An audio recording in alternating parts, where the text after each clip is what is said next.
Hi, it's Kathy Stone, and I hope everyone is having a good holiday. There was a article in the Baltimore Sun yesterday about addiction and just about the grief that families are feeling, especially around this holiday season. And it just prompted me to want to do a video. And I felt my own grief this year because I lost someone close to me. So I could definitely identify with that. And although she didn't die from an overdose, there were drugs that were found in her system, opioids and different other drugs that I do believe contributed to her death. And I did feel the loss of her this holiday season. So I understand that pain, and just, being in recovery all these years, I have a lot of gratitude because I put myself in a lot of unhealthy situations and took a lot of unnecessary risks where I could have hurt myself and hurt others. And so I just have a lot of gratitude for my life today and appreciate my life. And many of you may know this, but I'm a coach, and I really help people with any kind of addiction or recovery issue gain freedom and power so that they can live happy, purposeful lives. And today I wanted to talk about 4 things that you can do to be your loved one's best chance at recovery. And the first thing is, number 1 is learn the difference between enabling and helping. It's so important. Enabling is really anything that you are doing for someone that is keeping them irresponsible. So if you have someone in your life that's acting out and you are paying for their cell phone or paying their car insurance or giving them a car or taking care of them when they need to be taking responsibility for themselves, that's enabling. So, enabling can also be ignoring the problem and thinking that, oh, it's just a phase or everybody else is doing it. Just ignoring it and not really facing it and just thinking that it might get better. Whereas helping is really, talking to your loved one and saying, I want to help you. I want to support you to get into recovery. And I'm willing to let you live at home if you stay clean, or, setting boundaries and, helping them get into treatment and helping them with, therapy or coaching or whatever they need in that regard. So it is okay to help them, but I think it's really important to know the difference between enabling and helping, because you can either contribute to your loved one's addiction or you can contribute to their recovery, and you have a choice every day about what you do. So sometimes we think that we don't have any power in the situation, but we do. We have a choice every day. And I know for me, with the person that was close to me, I kind of ignored it, or I shouldn't say ignored it. I kind of didn't want to face it, and she lived out of state, so it was easier for me not to think about. And so that was part of my denial, not really, jumping in there and dealing with it. And I had dealt with it, several years ago, because we staged an intervention. So I did deal with it back then and got her some help, but I didn't, continue to deal with it years later when things were a little bit out of hand. So, when you deal with addiction. It's a very powerful disease, and you can't rest on your laurels. And so you always have to keep dealing and keep facing what's in front of you. So that's number one. Number two is focus on yourself. It's so important that we focus on ourselves and our own lives and what we can do to be better in our own lives. I know for me, I had a lot of baggage, and I've been working on myself for over 30 years, and I'm still working on myself to kind of clear up some of my baggage, because I still have, some old messages and tapes inside my brain that, tell me that I can't do it and that I'm not, this or that, or, so I still am constantly getting help. But, I've learned to love looking at myself, because I've learned so much about myself, and it's just been such a rewarding process, because once you learn about, once you have problems and you work on them and you change, you feel so empowered, and then you just have more to offer people, and you don't feel like you're in that cage anymore. You don't feel like you're stuck. And for so many years in my life, and even in my recovery, I would get really, really stuck. And I felt like I couldn't get out of this cage. But by continuing to work on myself and get the help I needed, I was able to bust out of the cage.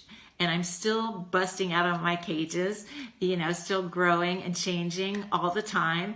But now it's, it's more of a challenge, and it's just, I've gone through some really difficult things.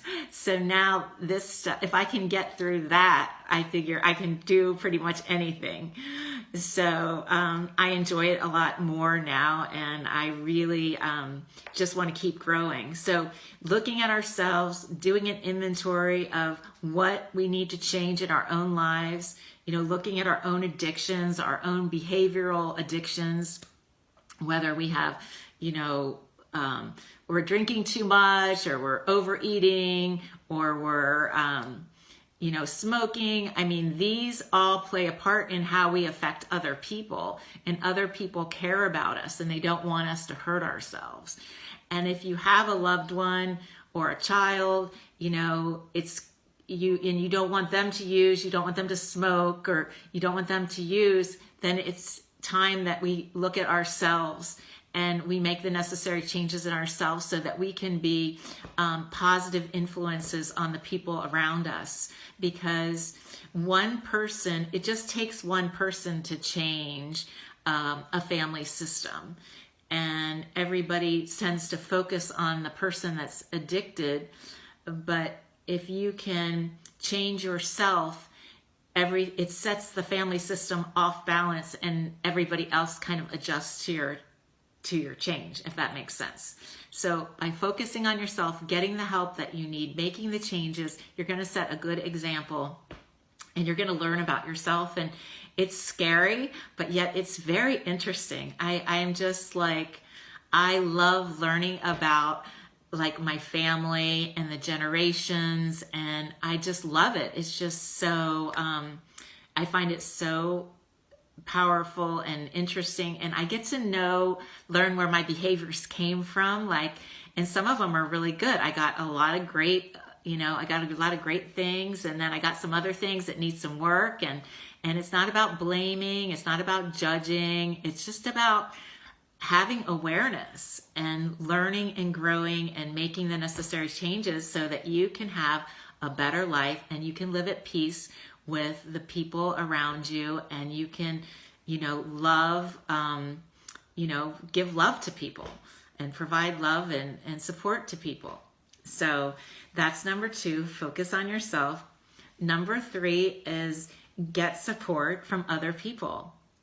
I have had to have a lot of support, and it's just really, another thing that's really refreshing is because I've been able to connect with people on such a wonderful, intimate level. When you share your pain and you connect with other people that are going through that same pain, it's like you are bonded and you can have real relationships. It's not superficial. For so long, my relationships were so superficial. And now I feel like I have real connections in my life. I can tell people how I feel, what I think, what my fears are, what my concerns are. I can be real. And it is just so nice to have those connections. And I really think that that's what I always wanted, when I was using, is I wanted connections with people. And I didn't know how to get it. And I got involved in drugs and alcohol at a very young age. And I think part of what caused me to get involved was I wanted to fit in. I wanted to connect with people, and I didn't know how to do that in a healthy way.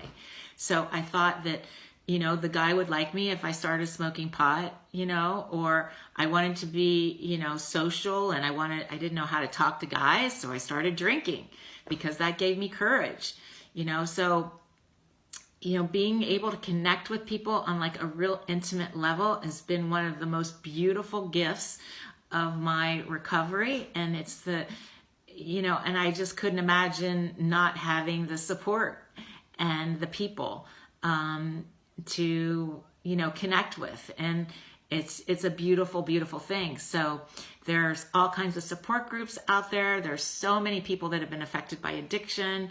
There are so many ways you can get involved.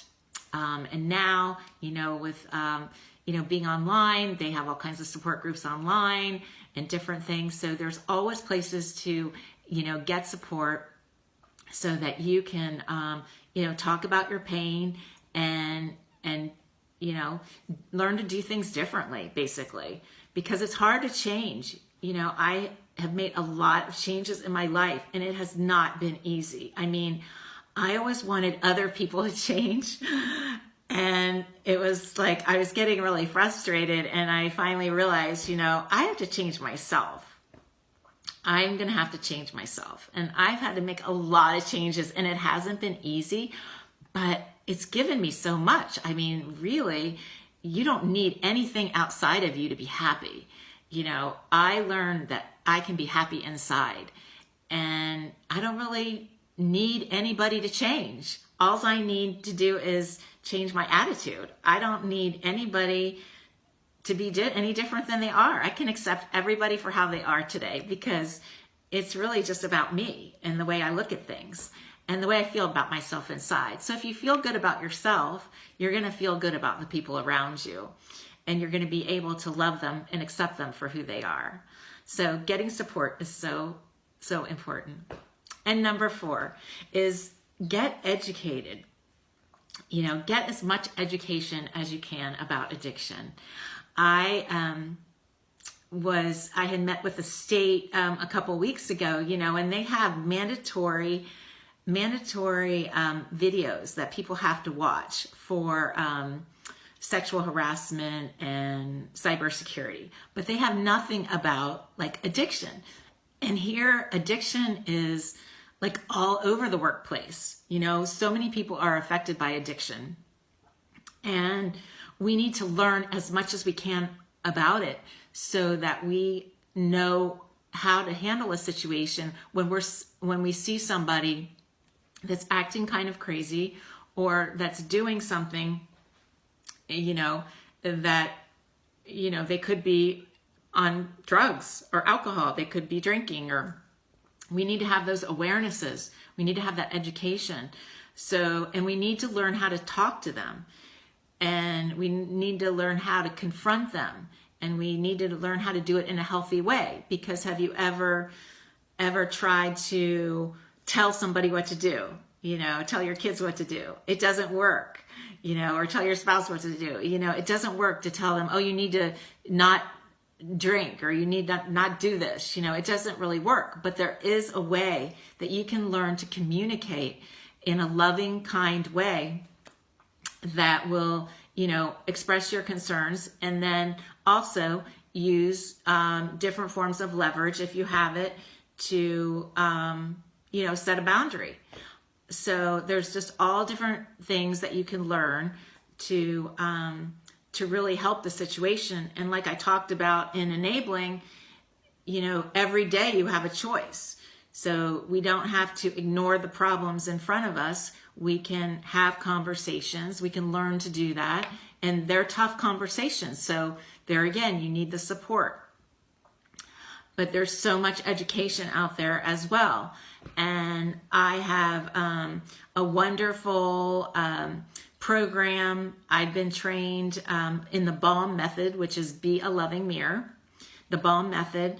And that is a comprehensive, accelerated, year-long online platform that is amazing, that is very affordable for up to 4 family members, and you can get education on there, and they will teach you everything you need to learn about addiction and how to be in a relationship with someone that's addicted, and how to set boundaries and use leverage, and how to communicate, and also how to take care of yourself. So if you don't find you don't find something else online, I'd love to tell you more about that. And you can just email me at Kathy@kathystone.org if you want information or you'd like to talk to me.